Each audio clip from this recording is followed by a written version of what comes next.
여러분 안녕하십니까. 법률사무소국토의 김도영 변호사입니다. 부동산 정비사업 뉴스 브리핑입니다. 서울에 최근 들어서 특히 올해 들어서 고층주택 시대가 왔습니다. 오세훈 시장이 당선되고 난 다음에 본격적으로 시행했던 것이 지금 이제 가시화돼 가지고 나타나기 시작하는 것 같아요.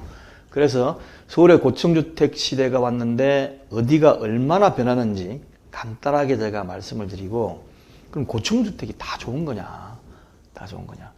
물론 63빌딩 무슨 빌딩 뭐 이래가지고 높은 게 있으면 랜드마크식으로 돼가지고 좋겠지만, 이거는 업무시설이 아니고 사람 사는 거잖아요. 그래서 고층주택이 과연 어떤 것이 좋은지 한번 알아보도록 하겠습니다.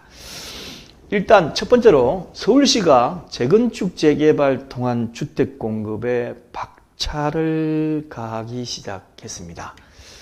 자, 어떤 내용이냐면 최근에 재건축 심의를 통과한 부분을 보면 1개월 이내에 서울시에서 총 3만 4천여 가구를 재건축하는 걸로 심의를 했어요.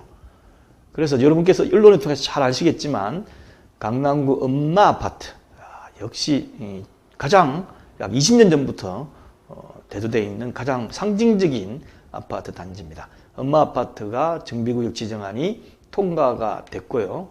그리고 여의도 시범아파트도 신속통합기획안이 확정돼 가지고 있습니다.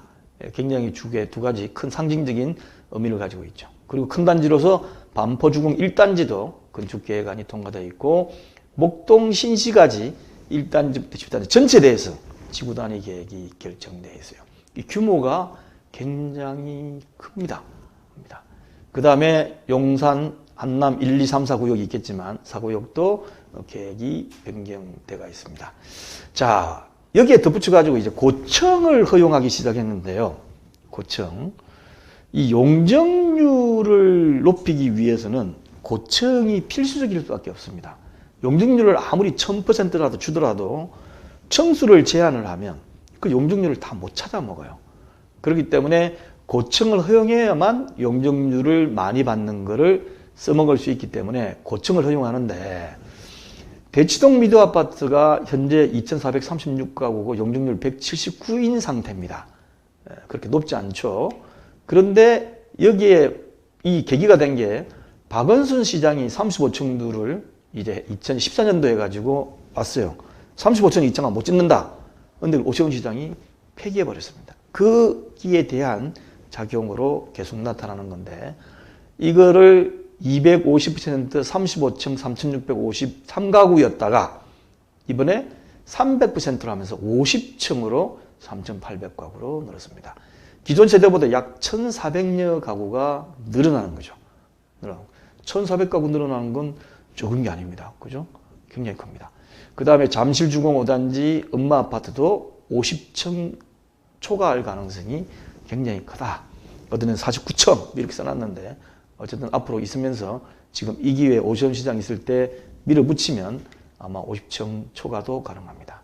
그리고 여의도 시범아파트 65층까지. 전부 다 65층은 아닙니다. 그 중에 최고층이 65층이라는 거죠. 그리고 이초동 한강맨션, 압구정 3구역 뭐 이런 것들, 그 다음 심판보 이사 모두 50층 이상일 가능성이 높습니다. 그리고 목동 1 내지 14단지인데 현재 용적률 100%에 26,622가구인데 26,629가구인데 용적률 30%를 가지고 35층 규모로 5만 3천 가구가 늘어납니다. 목동만 얼마나 늘어나죠? 약 2만 7천여 가구 늘어나나요? 2만 6천여 가구가 늘어났는데 가구 수로 5만 3천이면 신도시입니다. 신도시 커요. 교통 문제를 어떻게 해결할지 그게 걱정인데, 그거는 차후에 또 별도로 말씀을 드리기로 하고 이런 식으로 바뀝니다. 자, 그러면 서울만 하느냐? 지방도 마찬가지예요.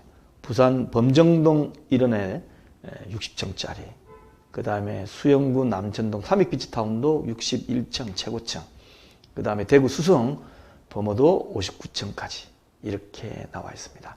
그러니까 여러분께서 보시면 다음 영상 때 제가 말씀드릴 게 있을지 모르겠지만 서울시 지도를 딱 펴놓고 보면 이곳이 이제 고층으로 쫙 올라오는 거죠. 늘어납니다. 세대수도 늘어나요. 그런데 제가 미리 말씀드리지만 교통은 어떻게 해결할 것이냐. 교통은 대책이 없어요. 대책이. 예, 그래서 그 많은 가구가 늘어난다는 것은 굉장히 교통영향 평가를 많이 해야 되는데 교통영향 평가가 그 부근에만 국한되어 있는 것 뿐이지 그 차들이 다른 데로 갔을 때 다른 데가 어떻게 될지에 대해서는 범위 바뀝니다. 그러다 보니까 이게 문제가 심각해요. 그래서 어쨌든 간에 지금 이런 식으로 재건축, 재개발, 고층이 허용되고 용적률도 늘어나게 되니까 그런 과정에서 점진적으로 다른 단지도 빨리 이 기회를 통해 가지고 시작을 하시는 게 좋겠습니다. 자, 그러면 고층으로 하고도 용적률 늘어나면 돈은 많이 벌겠죠. 사업 수익이 늘어나니까. 그런데 참고적으로 고층 아파트가 어떻게 장단점이 있는지 보겠습니다. 고층 높은 데 산다. 장점이 있고 단점이 있겠죠. 장점은 올라가면 좋아요. 여러분들 롯데 월드타워 123층짜리 가봤습니까? 조망 좋아요. 그런데 문제는 소파에 앉아가 보면 하늘밖에 안 보입니다. 이게 뭐 홍콩이나 상해처럼 주위에 높은 건물들이 많으면 그 건물 뷰라는 게 있어가지고 보겠지만 그냥 위에 올라가서 보시면 그냥 하늘밖에 안 보여요. 휑하게 보이다가 창가에 얼굴을 내밀고 봐야만 그때서 밑에 조망이 들어옵니다.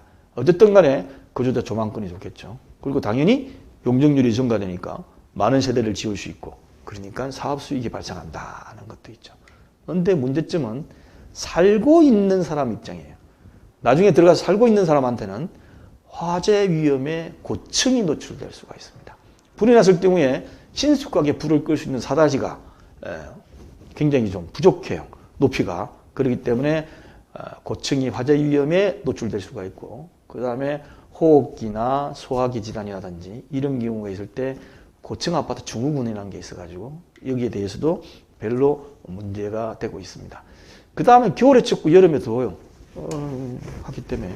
그리고 햇빛도 계속 들어옵니다. 햇빛도 계속 들어와요. 그래서 옛날에 서울 고층 아파트 살다가 저희 집 근처로 이사 온 사람한테 얘기 들어보면 밤에 잠을 자기가 힘들다. 한강변에 있다 보니까 한강변에 불빛이 계속 들어오고 그리고 에어컨을 한 2, 3개월 빼고는 1년 내내 틀어야 된다. 계속해서 들어오잖아요. 그리고 데다가 아파트처럼 이렇게 베란다 문을 열 수 있는 게 아니고 다 주상복합식으로 해가지고 창문이 막혀 있고 조그마한 쪽문 하나만 열 수 있기 때문에 환기라든지 그 다음에 여러 가지 햇빛으로 반도받는 그 열이 도망갈 데가 없는 겁니다. 그래서 나중에 잘못하면 고층에 대해서 기피할 수도 있다는 것도 한번 염두에 두셔야 될 것 같아요. 그런데 어차피 사업 수익이 급하다라고 하면 뭐 고려할 대상이 없겠죠. 어쨌든 이것도 마찬가지로 지금 오세훈 시장이 있을 때 해야지 나중에 그 다음 시장이 누가 될지에 따라서 어떻게 될지 모릅니다. 그리고 오세훈 시장도 무조건 그렇게 하는 거 아니에요. 지금은 공급이 필요하기 때문에 공급을 하자는 것이지 나는 원래 고층주의자다. 나는 용적률 많이 주는 주의자다. 이거는 아니거든요. 그래서 주택 공급을 이런 식으로 계속 늘려나가야 됩니다. 지금 미분양된다고 주택 공급을 줄여버리면 결국 주택 공급이 줄어가지고 또 가격이 또 올라갈 수밖에 없어요. 그래서 상대적으로 주택 가격이 하락되더라도 공급은 계속 늘어나야 됩니다. 그러면 어떻습니까? 그러면 공급을 계속 늘려나가면 결국 조합원들은 아니면 그 개발사업장에서는 분양가가 떨어지니까 손해보는데 그걸 용적률로 커버를 해주는 겁니다. 더 많이 짓게 해주고 낮은 가격으로 공급하도록 하면 공급도 늘리고 아파트 가격도 잡힐 수가 있습니다. 거기에서 참조를 해주시기 바랍니다.